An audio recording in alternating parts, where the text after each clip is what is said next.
அஸ்ஸலாமு அலைக்கும் வரஹ்மத்துல்லாஹி வபரகாத்துஹு.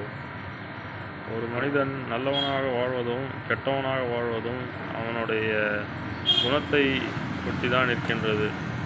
அதாவது உலகத்தில் நல்ல மனிதர்களும் இருக்கின்றார்கள், கெட்ட மனிதர்களும் இருக்கின்றார்கள்.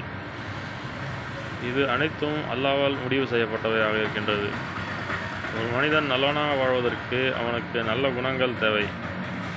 ஒருவன் நல்லவனாக வாழ வேண்டும் என்றால் அவன் நல்ல குணத்தையும் நல்ல ஒரு பண்பையும் பின்பற்ற வேண்டும். பிறருக்கு உதவி செய்ய வேண்டும், பிறருக்கு கஷ்டத்தில் உதவ வேண்டும். ஆனால் ஒருவன் கெட்டவனாக வாழ்வது என்பது அது அவனுடைய கெட்ட செயல்களும் அவனுடைய தவறான சிந்தனைகளும் தவறான பழக்க வழக்கங்களும் அவனை கெட்டவனாக மாற்றுகின்றது. ஆகவே நாம் நல்லவனாக வாழ்வதற்காக முயற்சி செய்வோமாக. அல்லாஹ்வை நினைப்போமாக. நன்றி.